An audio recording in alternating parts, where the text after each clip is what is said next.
Hello, yes, hurrah. We might as well clap now. No, so welcome everyone, welcome on the live stream. We are going to get into really a conversation with all of us, I think. And Erica and I have been talking a bit over the last few days, the last week. And it feels like we need everyone's brains in this of like, okay, what do we do from where we are? And I'm going to share, the way we're going to do this evening, I'm going to share a few slides just to set the context. We might hear a word from a friend at the back of the room who is in touch with some folks in Serbia at the moment and just get a bit of an understanding of what's going on there. Feels really important context. And then Erica and I will have the beginnings of the conversation. I'll make sure that we understand quite who we have in the room with us. So I've been really enjoying getting into Erica's work. And then, but we want to spend as much time as possible really in this conversation exploring what do we do from where we are. This thing we call democracy is deeply under threat. And if any of you have come across this phrase that I've been working with folks in the US, that democracy is something we do, not something we have as well, and it requires all of us. And so we want, in that spirit, to be in conversation, be hearing from you guys, be hearing your views, be discussing some of the possibilities, some of what we can learn from around the world. And so this will hopefully be as much of a conversation as possible.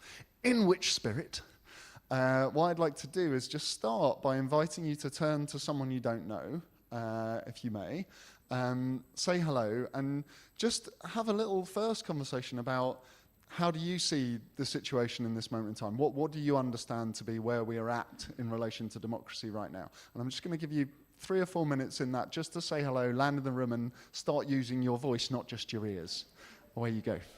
And on the live stream, have a think about it.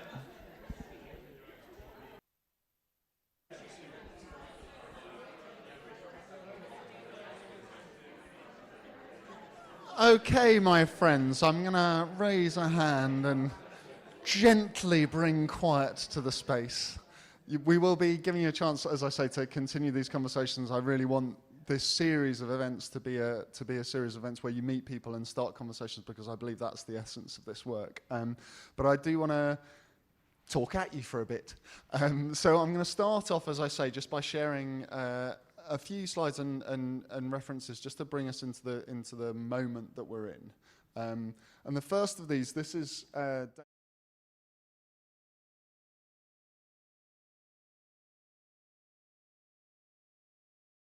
there's Britain, Iceland, Norway and Switzerland, showing average vote share by party type. And what you can see is this line of the hard right, now the highest polling grouping, which has actually never happened before, even in the 30s and 40s. And this is like a very sobering bit of reality to bring ourselves to, I think. This is what we are talking about and what we're working with in this moment. This is from The Economist recently.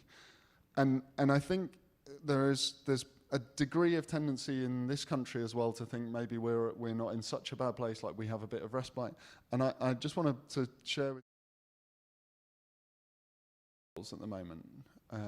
Since the election in July 2024, we, as recently as early March, mid-March actually, Reform were polling higher than any other party in this country. And so just to bring that into the space, we are not immune. This is a very serious moment in time, I think is all I'm really trying to say. Please. That does not mean I equate democracy with not being on the far right. It means I equate the idea that we might be losing faith with our existing institutions with a failure of the existing forms of democracy. We're going to get into that conversation now. I don't mean to glibly oversimplify, and we're going to get there. I do want to, though, look out to the rest of the world. This is an image from, and we're not being told a huge amount. There's not a huge amount in the news about the protests that are going on around in various places. This is an image from Serbia, where there have been ongoing protests since end of last year, I think. And I'm going to come back and we'll hear from our friend at the back of the room in a moment. This is Turkey right now, ongoing protests for the last few weeks, and in the aftermath of the most likely leading opposition candidate to run against Erdogan being arrested, but something much deeper. Both these places are very strong kind of youth element in the protests, worth acknowledging and understanding. And then this is the US right now. It was on the 5th of April, protests all over the country. So there is something, there's an energy in this moment as well. It's not just that we're seeing what's going on in the polls. There is something forming and something trying to happen. I also wanted to share, but I'm going to pause there actually, and we'll just ask if we can just hear a word. Could you say just so this Zofia, who's a member of the conduit here, hello. is going to say a quick hello and give us a little word from her friends in Serbia. Thank you, John, and hello everybody. I'm Zofia Banuta. I'm originally from Budapest, Hungary, and as John said, I'm a member here at the Conduit. I'm co-founder of On-Hack Democracy. We are a pro-democracy group with a focus on Central Europe. And we also have a Substack called Rewire Democracy. And in our latest edition, we interviewed one of the organizers of the Serbian protests, Alexander Milanovic. He is a student at the Faculty of Dramatic Arts, and he told us how they've been organizing and what are the key lessons that they have learned, and what we can learn from them, really. And they recently launched, last Friday, they launched a radio channel for the international audience. It's called Flux Radio, Flux_radio, if you're looking at Instagram. And they are interviewing each other. They are updating us, the international audience, on what's going on in Serbia. They're also trying to ask citizens and local councils to adopt the same decision-making mechanisms that they on the ground are utilizing to organize. So essentially, citizen assemblies. And it's really, they're blockading the universities, so there are no classes, and they've been on the streets since November, since 16 people died in an accident at a train station. Thank you. So well worth checking out that radio station. What was it called again? Flux_radio, Flux Radio. Flux_radio, to get a bit of a sense of what's going on there. And we'll talk a bit more about that context in a little while. Zofia's mentioned citizens' assemblies. This series of events that I have been curating, Adventures in Democracy, we hosted Audrey Tang, the Taiwanese digital minister, former Taiwanese digital minister, back in July last year, and in September I will be hosting Claudia Schwalis, who's one of the leading global practitioners of deliberative democracy, citizens' assemblies, and this has been an aspect of this work that we've been exploring quite a lot. I just wanted to share a couple of references of where things have been a little bit different. So in Ireland and Taiwan strike me as very interesting cases for us to understand, and we might refer back to these. Just a couple of things to look at. In Ireland, where there is a sort of institutionalized citizens' assembly structure, trust in democracy and trust in government in 2022 was above 50% in Ireland, which was the only country in the OECD where that was the case, other than the Nordics, and as recently as 2010, that was below 10%, significantly lower than almost anywhere. And the introduction of the assembly process and the assembly structure was one of the few things that really changed, and so there's something very interesting about that. And then Taiwan. Trust in government actually down at 7% back in 2014, when there was a moment of protest that I think we may well get into. And then as Polly in this article that was written just after we hosted Audrey here wrote, after protesters occupied Parliament demanding transparency, the government did something extraordinary: it hired them. And so a lot of those who were involved in the protests actually came into and the development of alternative modes of democracy then came into the Taiwanese government and were involved in a very big participatory shift there. So there's some sort of signs of hope. And then the last thing I want to show you is a bit more self-interested, which is I wanted to share with you the project that I have just launched this week, because it's live right now, that really brings this back to what we can all do and what it is to reclaim the idea, as I say, of democracy as something we do, not something we have, what it is to think of the word citizen actually as a verb, not just a noun. And this is live right now, an invitation. I'd love to see you all involved in this work. I'm just going to play this little video.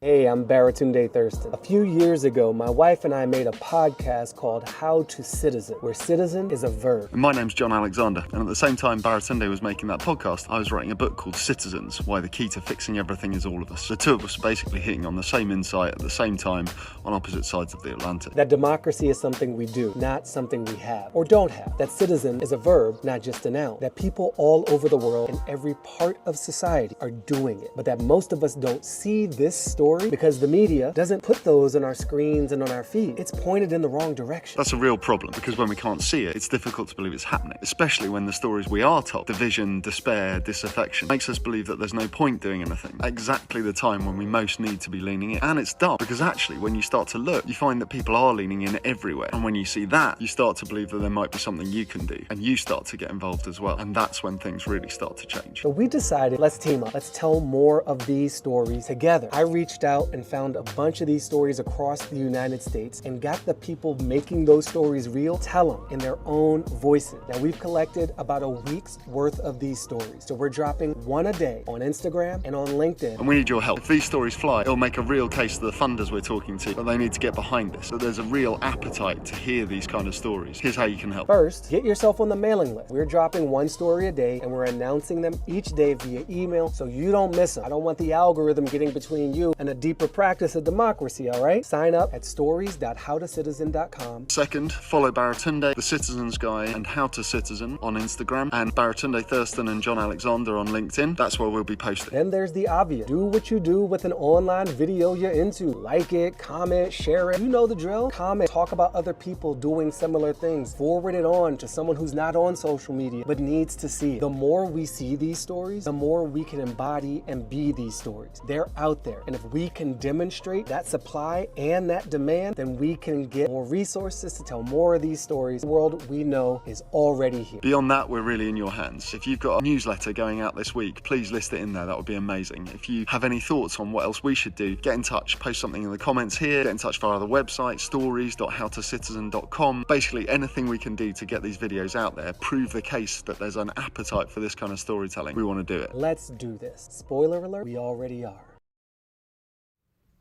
So, enough of that. A little ripple. There we go. Without further ado, I'm going to invite the good lady Erica Benner to join me on the stage, and we're going to get into conversation.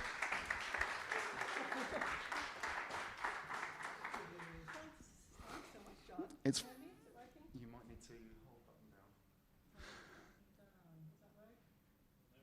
down. Let go. Hello. There we go. Chris to the rescue. Thank you, my friend. Oh, there we are. No, thanks for being here and thanks for inviting me. It's very good to have you. If you will write a book that's got the same name as the event series that I'm hosting, then I have to have you. I know. I thought maybe he invited me because he found out, oops, I better do that, otherwise a bit of public relations issues. But he said no. No, I mean, I stumbled across the book because of the title in the bookshop, but then found myself drawn in very deeply. So to frame this very briefly, so as I say, this is part of an event series called Adventures in Democracy. We have been hosting Baratunde, Brian Eno, Ece Temelkuran, the Turkish writer who has been talking about what the protests in Turkey recently. We've been looking at this challenge this subject from lots of different angles. And when I came across this book and started to understand Erica's background, and I will briefly give you the spiel. So this is a woman who's a professor of political philosophy at places such august places as Oxford, London School of Economics, and Yale. but I think most interestingly, what you do in Adventures in Democracy is draw on so many different angles and aspects and stories. And from your own life experience, so born in Japan, lived and worked in Germany, Poland, Hungary, the UK and the US. So drawing on an awful lot of different democratic contexts, as well as drawing on the historical context of Greece, Rome and Renaissance Florence in particular. And I think that gives us an opportunity to have a conversation tonight about knowing where we are, what do we do from where we are, with something quite rich to draw on. So we're going to draw on you very deeply. So to bring you into this space, one of the things I was particularly struck by was how you refuse really just to take things at face value.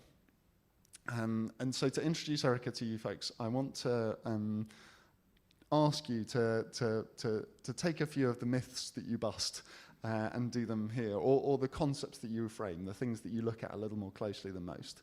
And I want to start actually with the previous book, which I then picked up and read, which we also have some copies of in the room, Be Like the Fox, which is a reclamation of Machiavelli, who I very much started out thinking of as a fairly dastardly human. How should we think of Machiavelli, Professor Benner? Machiavelli is so lovely. He really is. I've spent about 12 years with Machiavelli. I wrote 3 books about him, that's my 3rd. And I love him dearly, and that's something that I was also surprised to find, because I used to have to teach him as part of like Plato to NATO courses on political theory, and thought he must be a dastardly guy. But once you get into him, I realize he is your quintessential think again, look beyond appearances guy. That's the main lesson I ended up taking from Machiavelli. So I guess that's why I loved him, because I probably did grow up always between different cultures, being born in Japan as a foreigner, having to look again, try to understand what's going on behind the surface, never just taking things at face value. And Machiavelli is like a guy who seems to be telling you, he seems to be teaching things to tyrants. His prince has got the reputation for being a handbook for tyrants. Actually, it's a handbook for citizens to learn what tyrants do, so that you know the enemy, you look out for it way in advance, you see the signs way before they blow up into a full-blown authoritarianism. You start picking it and you start resisting all the way along as a citizen. And that's what he was trying to get people to do when he knew it was already too late for his own city of Florence. That's what we failed to do, I think, in our own self-satisfied democracies. But, it's never too late to still try again, to look beyond appearances and go back and think, what could have been done differently to avoid us being in a situation where it all seems dire and we all feel powerless. And how do we act from where we are? How do we act from where we are? As Machiavellians, which I'm now proudly identifying as. So that's the first contribution that you have made to my identity. Yeah. The second, moving into some of the concepts, because I want to get us into your particular kind of take on democracy and definition of it, and back to this gentleman's challenge as well. But moving into the concepts, I'd love you to say a word about the concept of freedom, which is being held up so widely and in a certain way right now. Well, what is freedom? Being able to do whatever you want?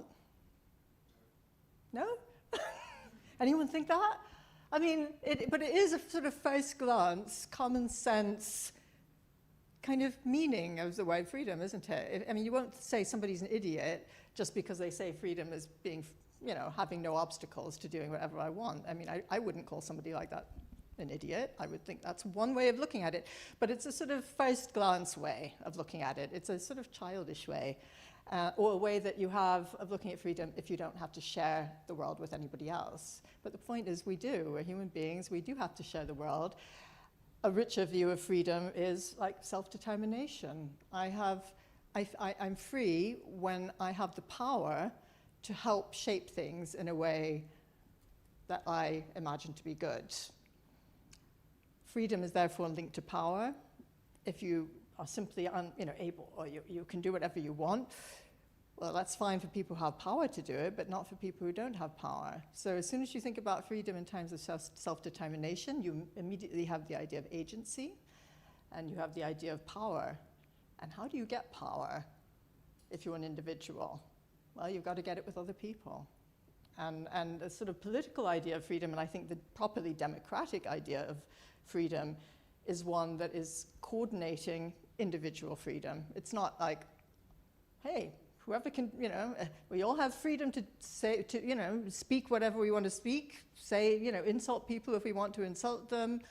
That's not the way. It's coordinating freedom so that we all have a share of power.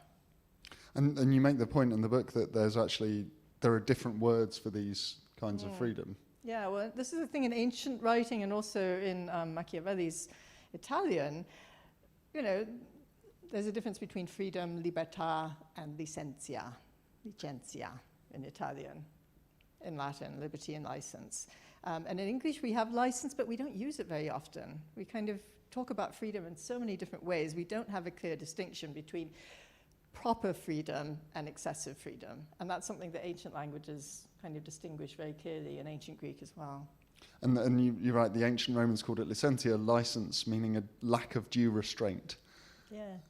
A lack of due restraint is a very different thing to freedom. Exactly. And that concept of freedom, actually, real freedom, libertà, as something that we achieve by finding collective agency, I think is a very powerful one for us to hold in this moment, and I found very helpful. Yeah. Third little reframe, and then we're gonna get into, well, we're moving into this already, but is the concept of corruption, which I, on surface, face value. I think it's okay.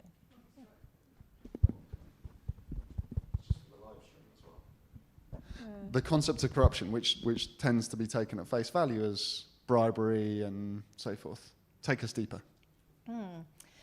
The ancient idea of corruption in politics goes way beyond individual acts that we would call criminal or kind of corrupting in a monetary sense. Corruption is something that has to do with our attitudes, our mindsets, our language, our moral standards, and it usually starts with some kind of economic motive, where there's some people who want to dominate others. Often it involves money, but not always. And it's this kind of constant dynamic of the few who want to dominate, trying to take advantage of the many who don't want to be dominated, taking advantage, corrupting language, confusing people, changing the goalposts until somehow it's normal to be twisting the laws a bit to give you an advantage. It becomes normal for some people to be outrageously rich while lots of people are getting worse and worse off. It's a very kind of complex idea of corruption, but corruption is sort of multi-level. Corruption in a democracy or in a republic, if you want to assess what's going on and how do we get to a state of authoritarian, full capture, you've got to look back and say, weren't these kinds of corruption going on for a long time without necessarily having anybody directly breaking the law or anyone directly trying to bribe anybody else? This is the idea of corruption that I think I've been trying to get people to look at by writing all these books about Machiavelli in order to sort of say, hey, this is probably what's happening. If we wait until we've got outright criminal activity taking place in terms of money, oligarchy, or breaking the law, it's going to be very, very hard to step back and change things. Now we're there, at least in the US, and that means, in effect, in many other parts of the world, because what the US allows to happen now or encourages to happen under the Trump regime is similar autocratic behavior on the parts of Erdogan, Putin, already happening, and others. So I think it's all very, very relevant to go back to the ancients and to go back to Machiavelli and see how very complex processes of corruption lead to autocracy, and not just to sit here thinking, how did we get here? with that, I'm going to zoom us into your kind of key framework of these two broad ways of thinking about politics that you talk about. And if you will bear with me, I'm going to read a little bit of this, read a little bit of you to the room, and then ask you to sort of to expand about it. So you say throughout history and also today, I see two broad ways of thinking about politics and democracy. In democracies, the thinking I have in mind is that of we the citizens, not just philosophers or leaders or the makers of constitutions. I'll call the first a power-sharing approach. The main aim of politics, it says, is to get people to live together securely and productively.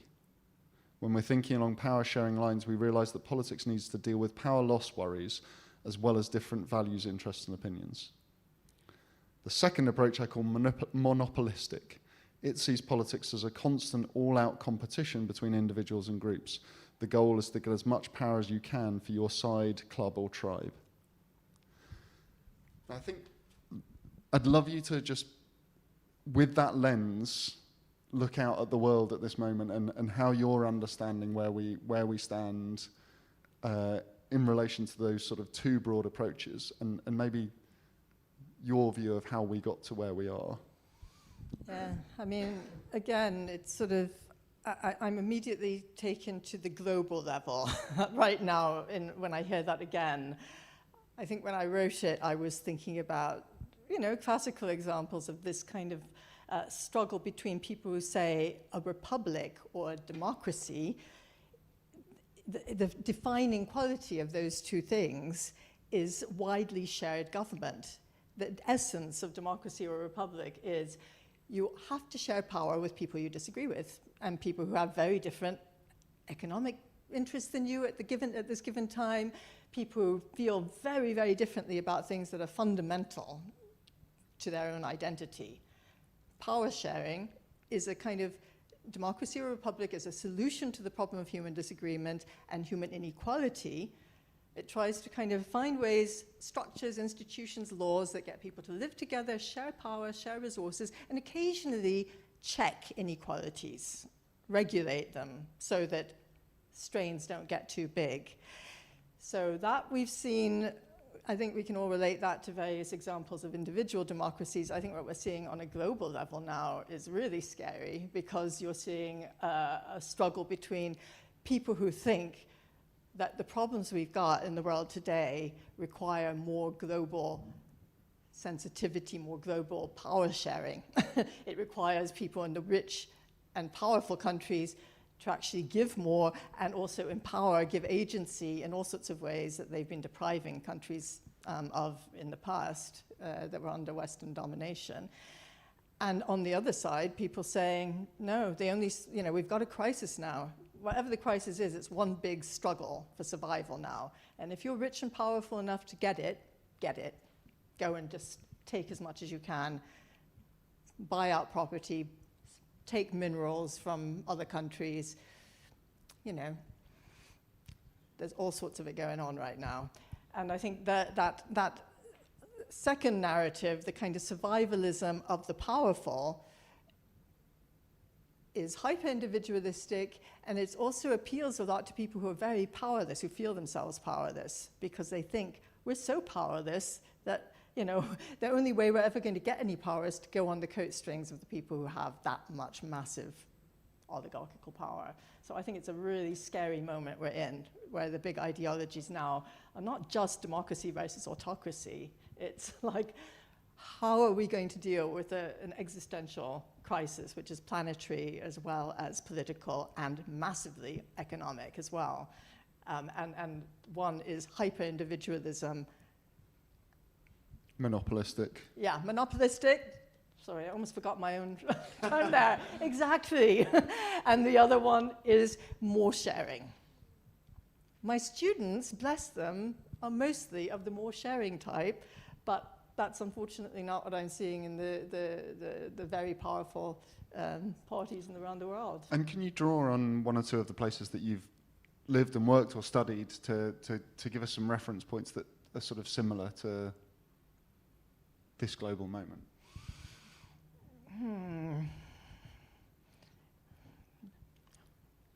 Well, the power sharing struggle that is I mean, I'm thinking of Hungary immediately. We had we had Sophia mentioning the Serbian context, but we were talking a little bit before about Hungary, and that's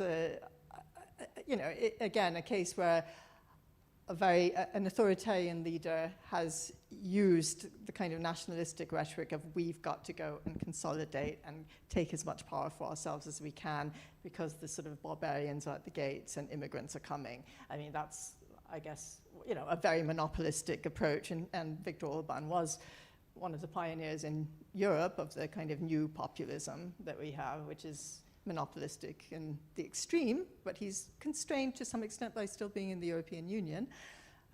How long that's going to last, we don't know. And would you say that, like, thinking to Renaissance Florence and Machiavelli's context, like, are we...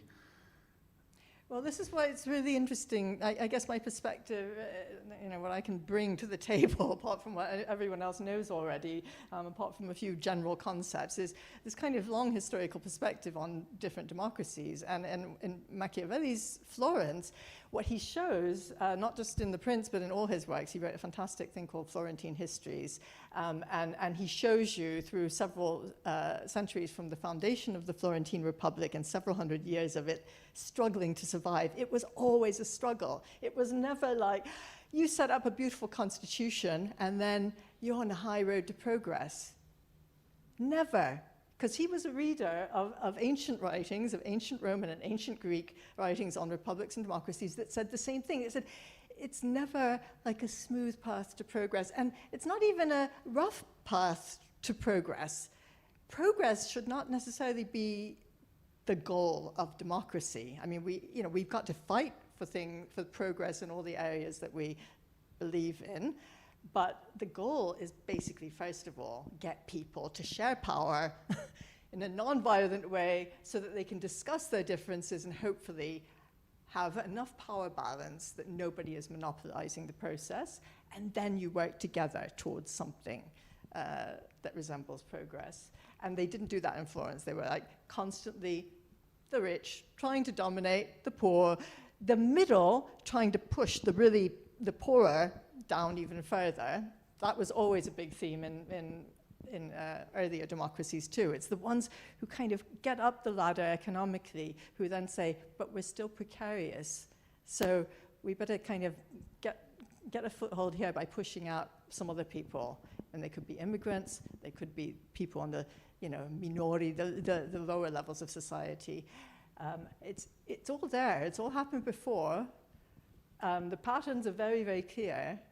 But somehow I feel like in our own, democracies, and people often talk about since the 1980s, neoliberalism, Thatcher and Reagan. But I'd say even before that, there was too much focus on thinking of democracy as a set of rules, a set of laws, a political system, and not thinking enough about the political economy of democracy, which is so important for Machiavelli, for the ancient authors. Democracy or republic requires a certain healthy economic soil. And if you don't have that, and if you allow the economic soil to get grossly unbalanced, it's not going to look good down the road. And also by the sounds that it's something that requires constant engagement, like constant attention, constant, yes. And this mindset that you refer to of democracy as a process, not just as a set of institutions, something we do. Exactly. I wondered if you could bring Poland into the conversation a little bit, and here again, this is one of my favourite parts of the book. You talk about your time in Poland in the 90s, looking back, not too far. 95, 97, no, 93, 95. 93, 95. Right after, not long after the fall of the wall. And you write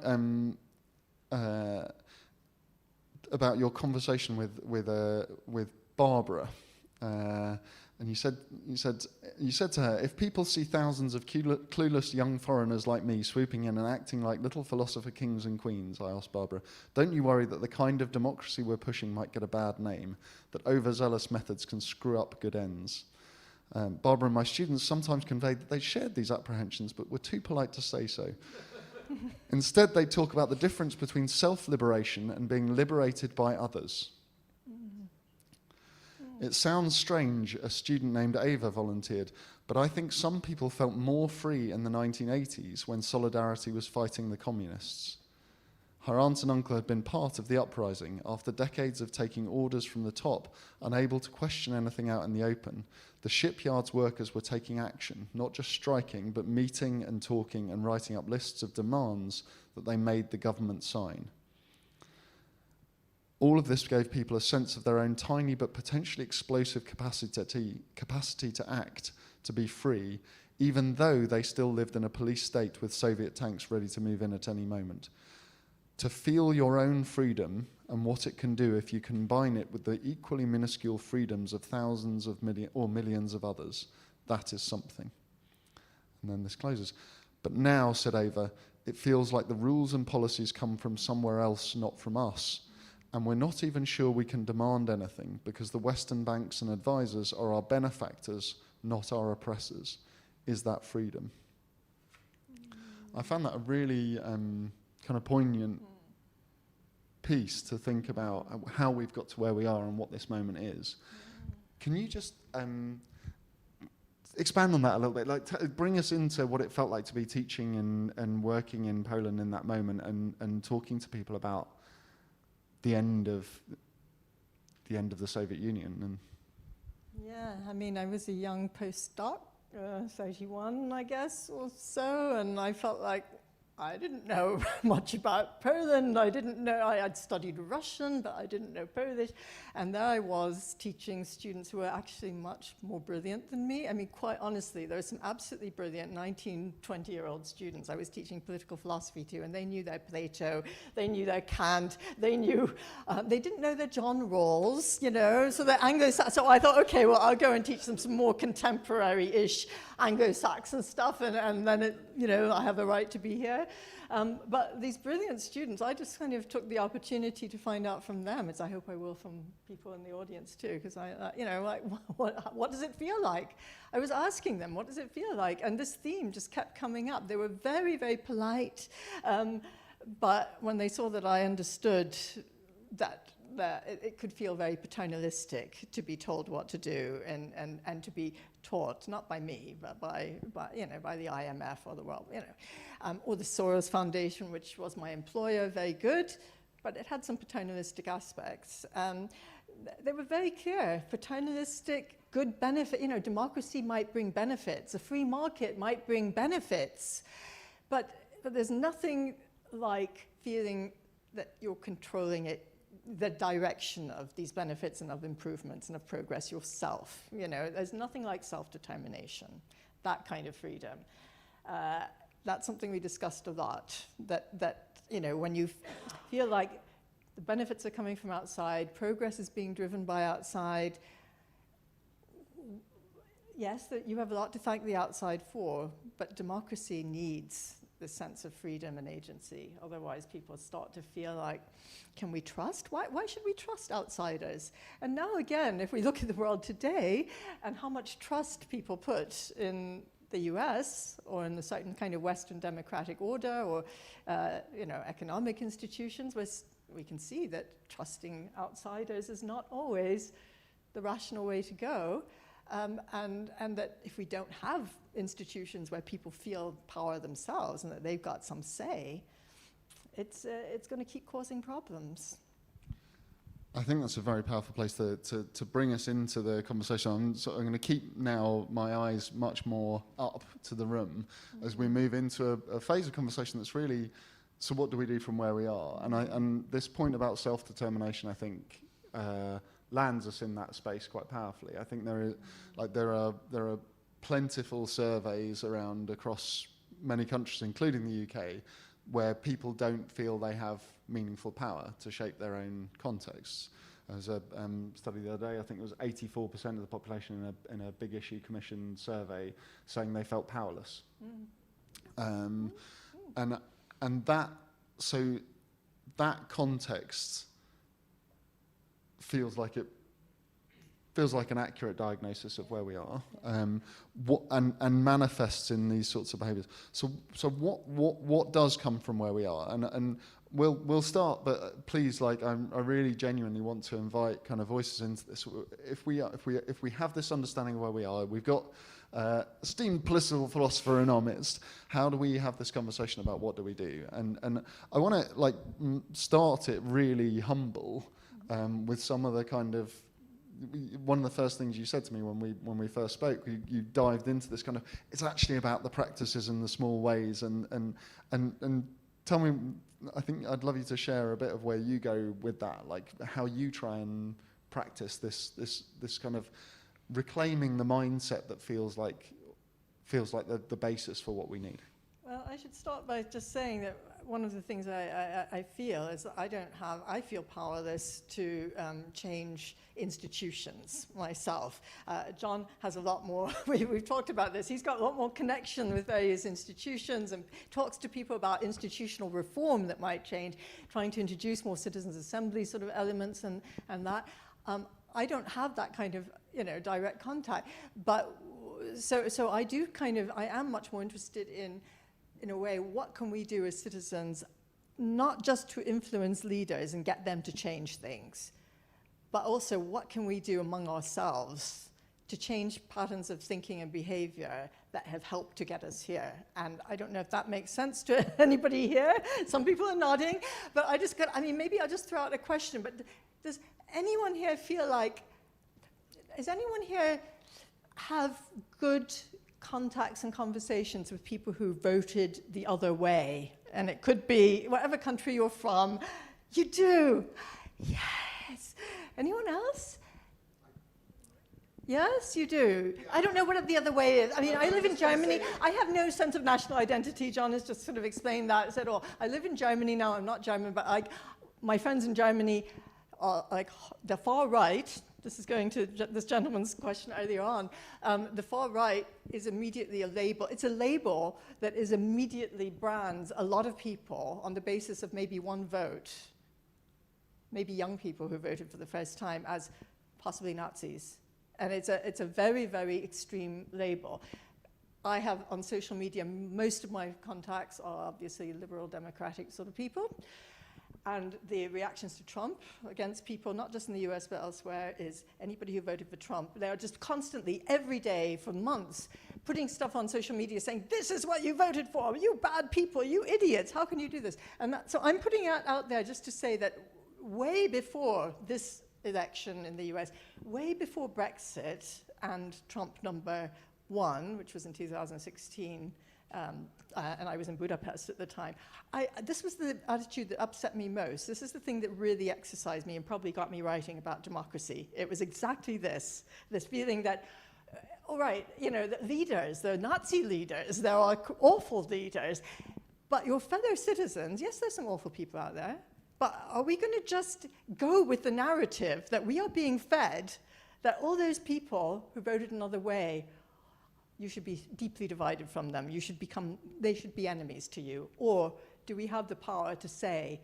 maybe we should try to not do that? And how you do that, there are lots of different ways. We have internet, we've got every single local activities that you're engaged in. You can join a choir with people who might be, my choir in Berlin is going to go to the province of Germany, Thüringen, where they now have a far-right dominated government, not just for that reason, but Anyway, that's just throw that out there. And do you want to say something? Yeah. Do I need a mic coming? Thanks very much.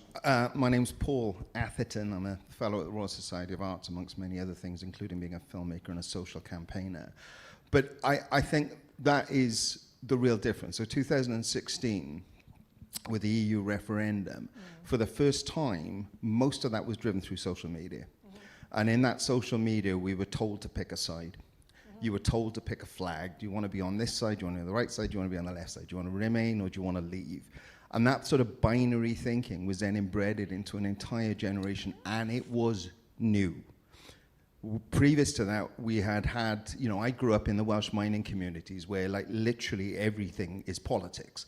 By the time you were 10 or 11, you had a complete understanding how the political system worked, and you also understood the power of policies when it came to sort of Thatcher winning the working class vote 3 times, landslide. And that there was a really interesting sort of debates and conversations, and they were had in pubs and they were had in person. And I think the internet was the very thing that was able to create these binary positions. And I ended up having EU referendum debates with friends who go, I hate arguing these questions with you, Paul. You always bring facts into it. I mean, just to respond, the internet is, obviously a huge topic, but since going back to John's kind of initially, more positive, what can we do angle, it seems to me like when I go around talking to different audiences, I always am curious to learn from, especially younger people, but it could be anyone, what do you do on the internet to try to kind of break out of these bubbles, and do you? And what I find is that it's especially in countries where democracy is really, really, really on the line, like on a death knell line, like in the country of Georgia, where I went. The last chapter in the book is 2 years ago in the country of Georgia, before the last year's elections that resulted in a real authoritarian crackdown, still being resisted. But the young people who are out there on the streets month after month after month resisting have all sorts of incredibly ingenious online initiatives that they're trying to use to break out of the bubbles, to have rallies and meetings that kind of go across the lines and engage. I know people in Turkey doing that. I was talking about Nigeria. Nigeria is in a different sort of situation, but it's a country where democracy has been really hard to kind of get together. It's so divided. And there are all these initiatives within the arts as well, like people who are artistic people having meetings, having online networks of people across different ethnic groups, different economic groups, trying to make new connections. And I think, without this moment of is easy to sort of the key thing in that space feels like it's the building of connection, and I think the opportunity of that is one we can reclaim and has been done really interesting. And we brought up Taiwan before, and the story of the Gov0 movement in Taiwan, if people don't know it, began outside of government with a hacker movement originally building what they imagined might be possible for government to operate as websites that ended with the URLs g0v.tw. And then effectively imagining a different way that government might operate. A protest moment came, and that's when those folks essentially, as Polly's subhead kind of spoke to, were brought in and started using those modes of operation in central government. So this is a space we can use and work with. I wanted to turn us. I'm going to come to you in just 1 second, if that's all right. You mentioned assemblies, and we talked about, just to make sure we all know what we're talking about, citizens' assemblies where you have a randomly selected representative sample of a population brought together to deliberate and at least make recommendations as to what a policy outcome might be. So this was the thing that existed in Ireland that I mentioned before. There is now a system where assemblies are part of any changes to the constitution. So lots of people know that in 2018, the Irish voted to legalise access to abortion up to 12 weeks with a massive majority at referendum. What most people don't know is that what came before that and made the proposal that then went to referendum was a citizens' assembly, 99 randomly selected Irish citizens brought together for 5 weekends over 5 months to deliberate and form a recommendation that then went to the national population to referendum. Which strikes me, and I think the link between what you're saying about these sort of micro practices of that we can all do of engaging and building a different kind of conversation and owning our agency in that space, being challengers to the mindset of monopolism and individualism, and being champions of, at a micro scale, of the mindset of power sharing.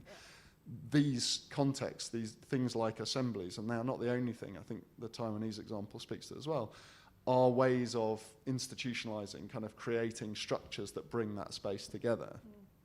And I think, like, maybe just to bring up the tension between our creative tension in our conversations, that I'm probably coming from a place in this where I am arguing that we might need some of these things, we might need to demonstrate some of these processes in order to even be able to address some of the economic inequality, for example.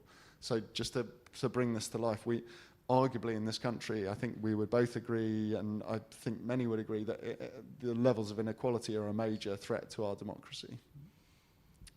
We can challenge that, I'm very happy to. But if we accept that premise, there is a question, do we have to sort of fix the inequality before we can let the democracy flourish?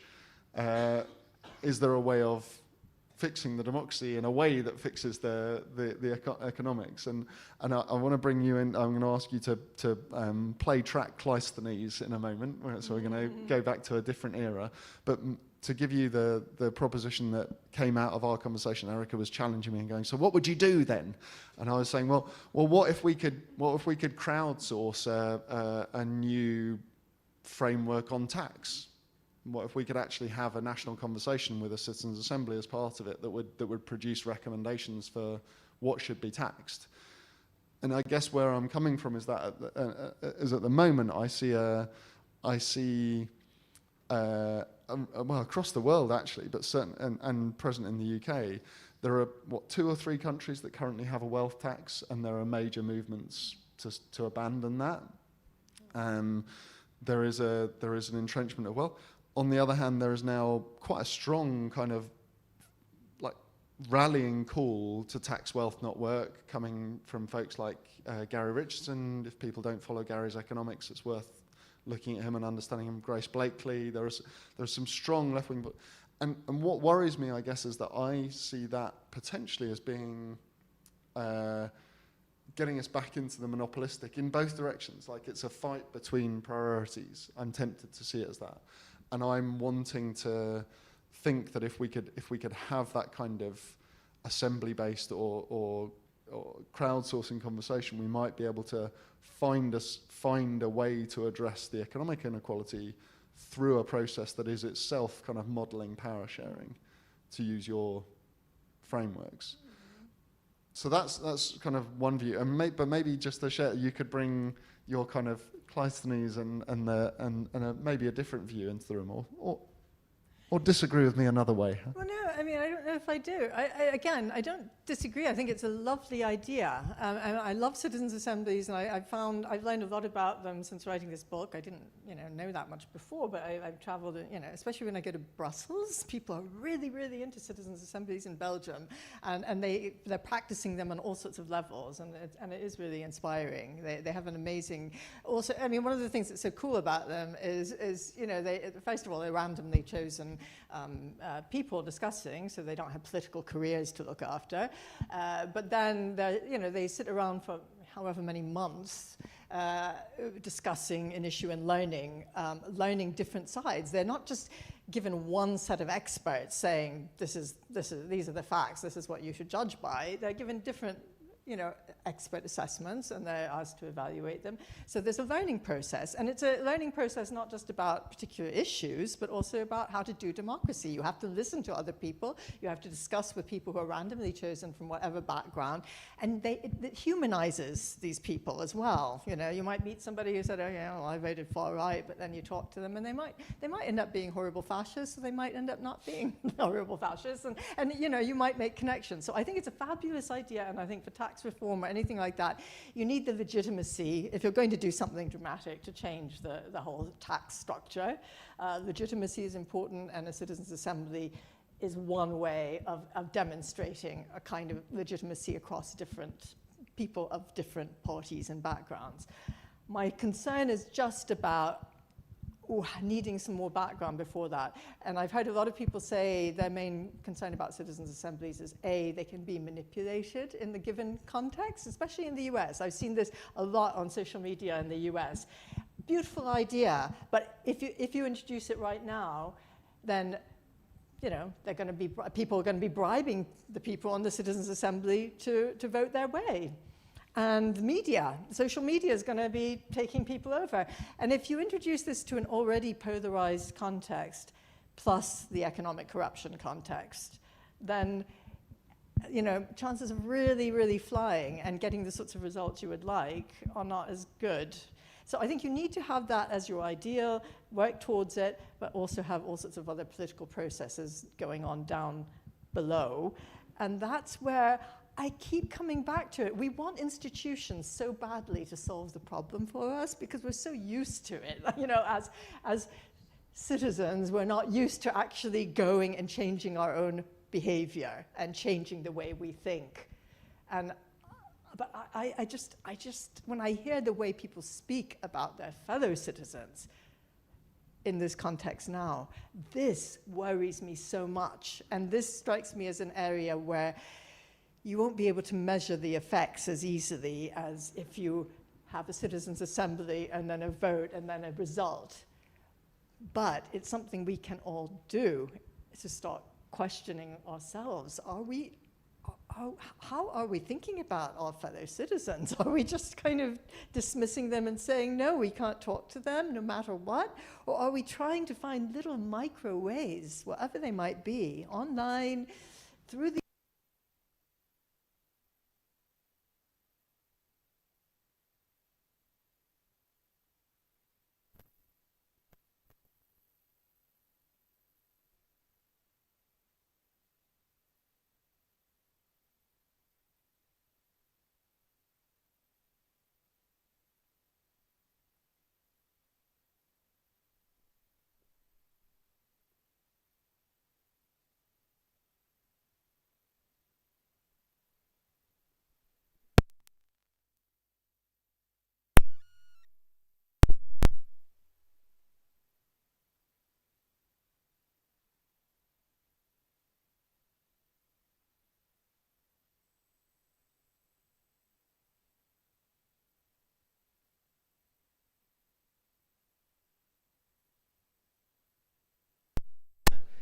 Just so everyone will talk to me afterwards, I also am appalled by the far right, but I'm also appalled at the idea that we say democracy is in trouble because people we don't like are being voted for.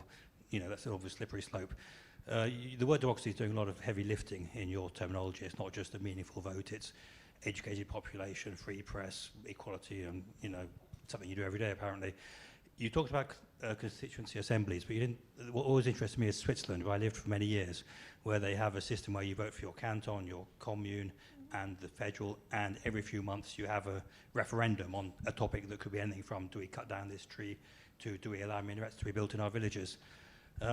Swiss system seems to work really well, but in 700 years it hasn't spread outside Switzerland. It's less popular than the cuckoo clock. Do you know why?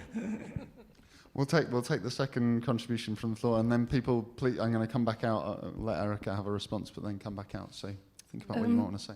Hi, my name's Rosina Breen. I'm the CEO and Editor-in-Chief at the Bureau of Investigative Journalism. We're a not-for-profit, independent newsroom that works in the UK and also internationally. I just had a sort of series of observations and comments, really, rather than a question or any solutions. So representation in politics, media, academia is not what it should be across class, ethnicity, geography, and gender, and surely that's the basis for trust and trust in public institutions, which is declining. Agency, you talked about agency, who has it and who doesn't. That surely is a key lever in democracy, and people with wealth and networks will always have power. Politics is often presented as macro and not micro, and yet policy is about people. We focus on the story of institutions, top-line sound bites from politicians, and a lack of understanding of what policy for each party means. So for me, it's less about hard right, hard left, somewhere in the middle. Where is the space to really kind of interrogate policy? Brexit taught us that people around the UK felt disenfranchised. What have we learned? I was running the largest network newsroom outside of London from the north of England, and our audience told us that they were going to vote for Brexit. It wasn't surprising. Politics has always been binary. I would say I grew up in the 70s, Labour and Tories, and then the SDLP came along. but how truth and fact is understood today is compromised. So there is also a question about mis and disinformation. Truth is harder to see. Public interest newsrooms like ours are struggling financially, and yet a functioning press is essential to democracy. In the UK alone, there are over 4 million people living in news deserts, in local news deserts. So the misinterpretation of fact, the espousing of falsity for political gain, like we saw in kind of recent electioneering, that's critical. Enabling good civic debate is also important. We have to be a pluralistic society. It's less about you're wrong, I'm right, because of where you sit on the spectrum. And also big tech has to be accountable. Thank you. Can we hear one more voice in the room before there's one just beside you, Kat. Hi there. My name is Aisha, and I'm currently studying social innovation at LSE.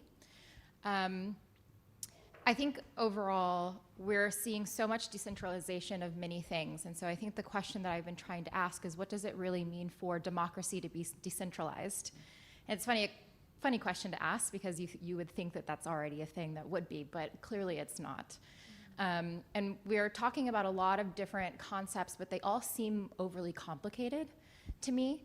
So I've been trying to ask people the question of, what does it mean to be a citizen to you? And who taught you how to be a citizen? And so I'm wondering if in either of your works, this is a conversation that's come up, and how you're having this conversation. Beautiful, thank you. So why hasn't Switzerland spread? I've heard that before. People often hold up Switzerland as a model, and I do think, I mean, it kind of connects with the decentralization question as well, because it is a model of a small country, but with a decentralized kind of democracy that's quite direct and quite intensive. I mean, I suppose it grew out of a specific strategic situation as well, being very defending its own independence quite strongly, but it's a small country. It is hard, but yeah, I mean, I think this is decentralization and more intensive institutions of citizens' commissions, citizens' democracy assemblies would be a great way to kind of go if we're imagining an ideal. How do we get there? You've mapped out, just to point to the questions, the observations you made about the media, especially in truth and falsehood. I mean, those are some of the obstacles that we've got to deal with. And I think this is one of the points I make, Machiavelli makes, the ancients make all the time. It's all very well to focus on the ideal, and we should, but we need to be realistic idealists. And I don't mean by realistic, we go and make lots of compromises of our high principles. We don't. We keep our high principles as high as we can, but we get strategic, and we know the obstacles. We've got to study the obstacles very, very honestly and spend time talking about them if we want to kind of guard against further corruption. And I'm going to pin you to the question, what does it mean to you to be a citizen, and who did you learn from? And then I might give a word on that. I think you might give a word on that. You go first. You go first. Book on it. I don't have this. I mean, I'm not sure. I think if I have to identify myself as a citizen, it's a citizen of the world. But I don't like that, because it always used to sound a little bit, snooty. But that's what I am. I mean, I care about humanity. I care about the world. I care about the future. I don't have children, which is my choice, but I care deeply about young people and what kind of world they're going to inherit. The older you get, the more you care more. It means caring about humanity, which doesn't exclude caring about nature and the planet, because it's interesting. I think we go together. I think when I read your work, I think of you identifying the idea of being a citizen as holding that power sharing mindset and wanting to reach across. Thank you, John. I'll give you that. Very there you go. Take that one. I mean, I love it. The thing I want to put into the room, and the set of ideas that sits at the heart of my work is juxtaposing the idea of the citizen with two other ideas of the role of the individual in society, the subject and the consumer. And I think this speaks to a lot of the observations you offer, Rosina, for which thank you. But I would argue the thing that's underlying a lot of that is the idea that we are conceived of as consumers by most of our institutions. And that logic has come to frame an awful lot of what we're dealing with in this moment in time.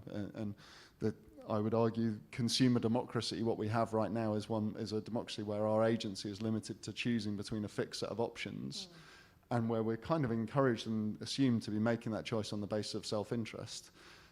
And what we might have, and I think this idea of challenging the monopolistic and looking for the power sharing is about what I would call a citizen democracy, where actually we are involved in shaping what the options are, not just choosing between them.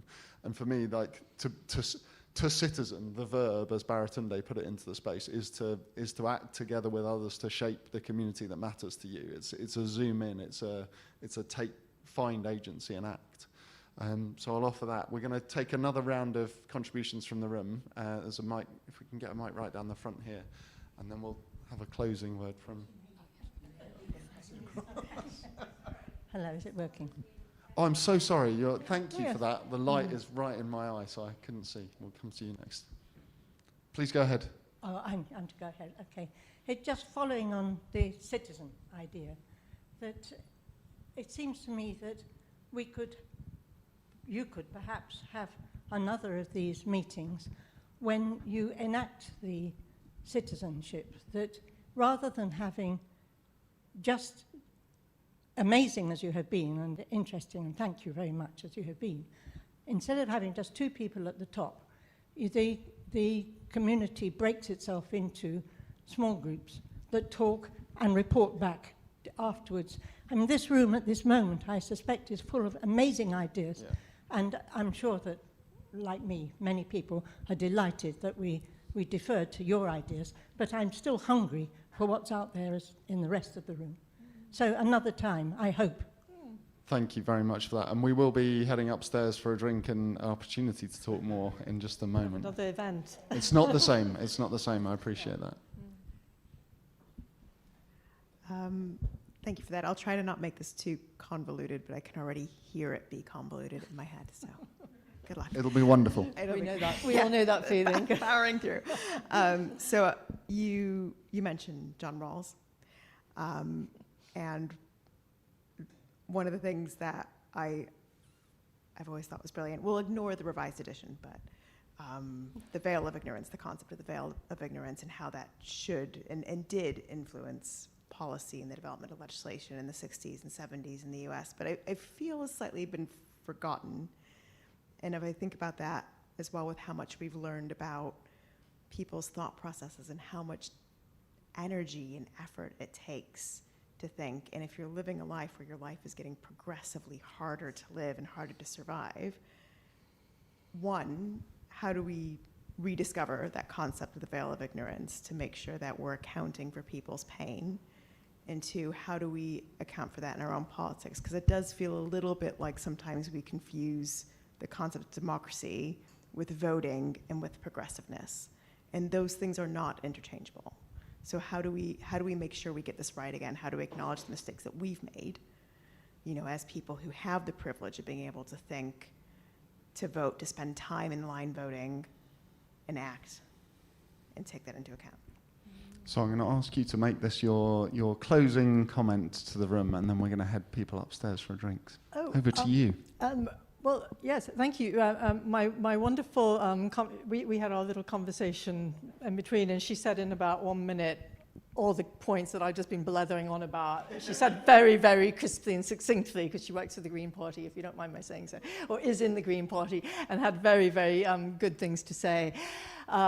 And, well, the veil of ignorance, for those who don't know, briefly, John Rawls' veil of ignorance sort of asks you to imagine that you don't know, before you come down to earth, you don't know where you're going to end up. Am I going to end up rich, poor, boy, girl, black, white? You don't know, and you decide principles of justice that are going to be fair for everybody, regardless of who you end up being. So self-interest is kind of out. And how can you recover this sense of human justice, I think it would be a way of putting it.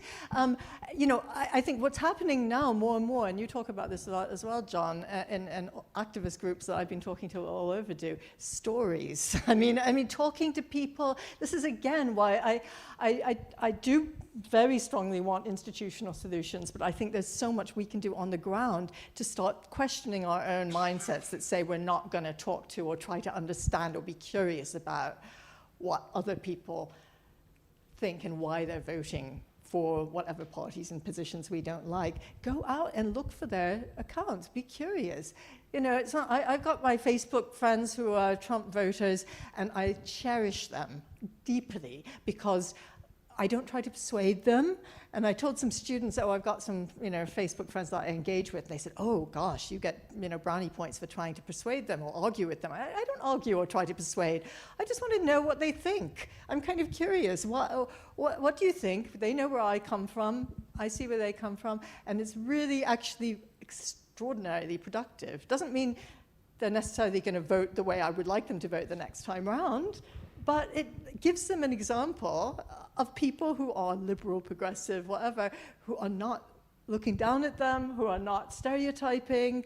I mean, and they need to do the same with us. And if you can get people through just human interactions doing that on both sides, I just think we've got to do it. We've got to break out of these echo chambers that we've been cast into.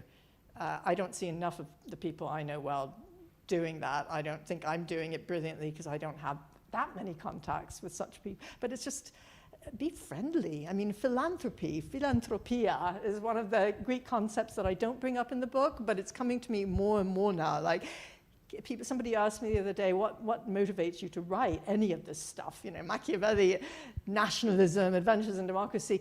And I said, I think it's kind of a weird sort of philanthropy. Like, I actually love humanity. Humanity's awful. It's like really, really, if you read Machiavelli, you know how nasty humanity can be. And I do, warts and all. But, you know, you care about them.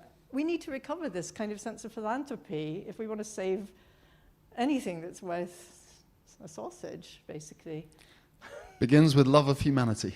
On that note, I'm going to wrap us up. I would like to point you towards, as I say, we have the next of these Adventures in Democracy isn't until September, 15th of September. It's in the Conduit listings already with Claudia Schvalis, who is one of the world's leading practitioners of deliberative democracy, citizens' assemblies. We will be practicing what we preach at that one, and we're hoping to invite another conversant into that one.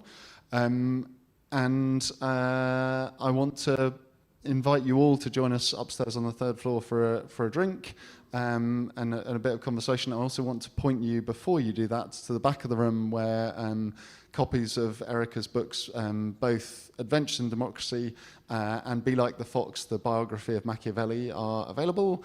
Erica will be perched over there signing some of them.